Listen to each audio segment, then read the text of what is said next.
Hi and welcome back. So the first thing to do is going to be to create our first CSS file. So go into your static CSS folder and create a new file. If you see style sheet in that menu, then create a new style sheet. If not, simply create a new file called main.css. You can name it whatever you want, of course. And now here we're going to have to do something to define the style of our fields. So if you remember from the last video,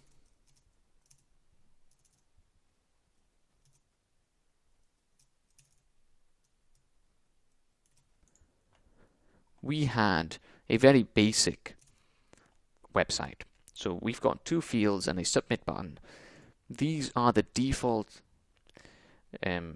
fields and submit button for Mac OS X, which is what I'm using. If you're using Windows or if you're using Internet Explorer, they might be slightly different. And they are here at the top left of the page. They're all very close together. It's not a very pretty site, essentially. So what we want to do at first is to make sure that they're not appearing at the very top of the page. So how would we do that? Well, the first thing we have to realize is CSS can interact with any element in your page such as long as it knows how to get to it.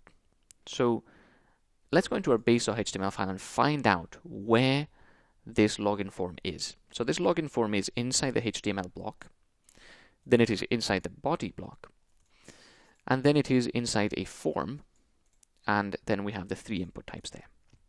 So as we can see, we've got HTML, then body, and then form, and then the input types.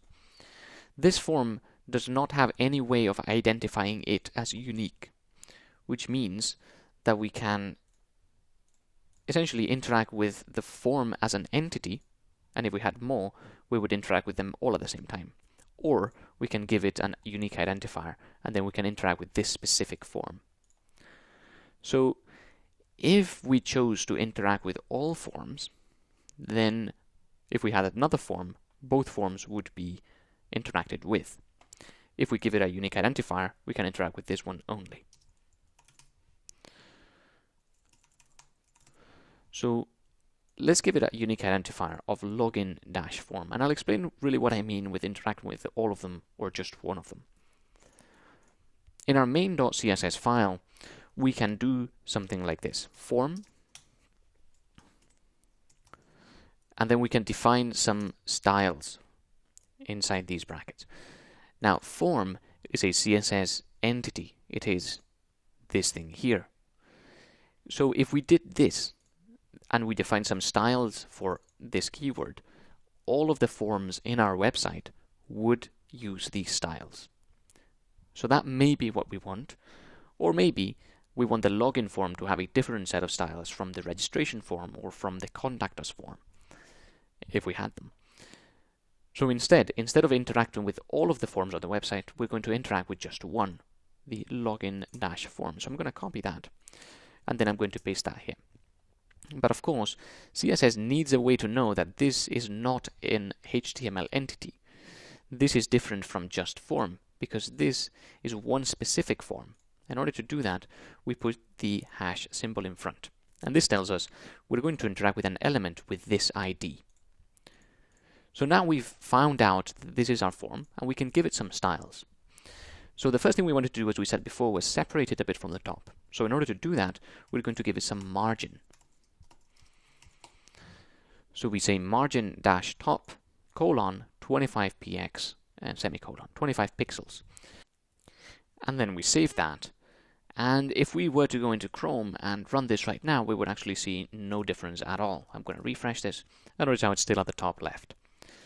So we have written our main.css file, but we haven't linked it to our HTML file. So we go into our base.html, and here under the title, we're going to say we want to link this page to that CSS file and use the styles defined in it.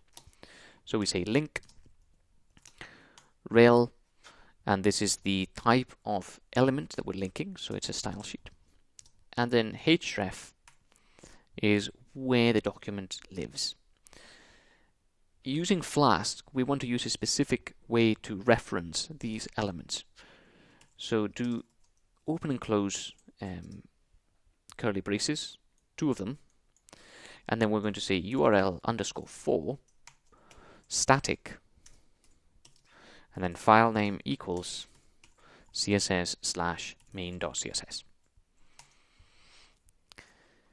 And then we can close that.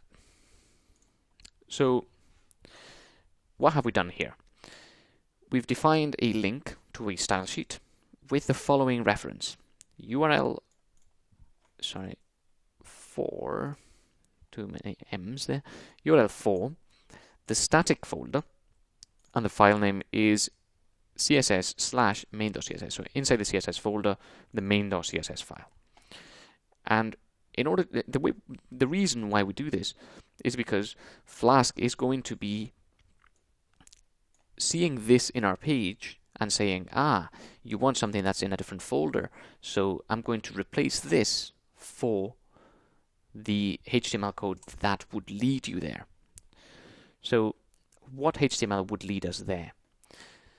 We are in the base.html file, so we'd have to go, we're inside the templates folder, base.html file, so we'd have to go up a folder into the source folder, then go into the static folder, then go into the CSS folder, and then into the main.css folder. So instead of this, what we would have to do is ... to go up a folder, and then static, and then CSS, and then main.css. We would have to do that if we did not want to use the URL for method. But because we've got Jinja, we can do this. Remember, if you're just making HTML files, you cannot do this. You can only do this with Flask and Jinja. We can do this, which simplifies the process, because if we then move our template elsewhere, normally, if we moved our template elsewhere, we would have to do something like that. Go up 2 folders, and then static, and then CSS, and then main.css. So if we moved our templates, we would have to append 2 dots before all of our references. So right now we've only got 1, but if we had more, then that would be a bit of a hassle. So instead, we simply tell Jinja to calculate it for us. And that's the way we do it. Okay, so now let's go back into Chrome and refresh this, and now we can see that the form has indeed gone down. So we've linked the style sheet to the base, and the login extends the base, so it's also linked to it. And now the form has that style. Okay, so quite a lot of info to digest in just one video, so I'll leave it there for now, and then I'll see you in the next one where we're going to be actually doing something with the login form. So I'll see you there.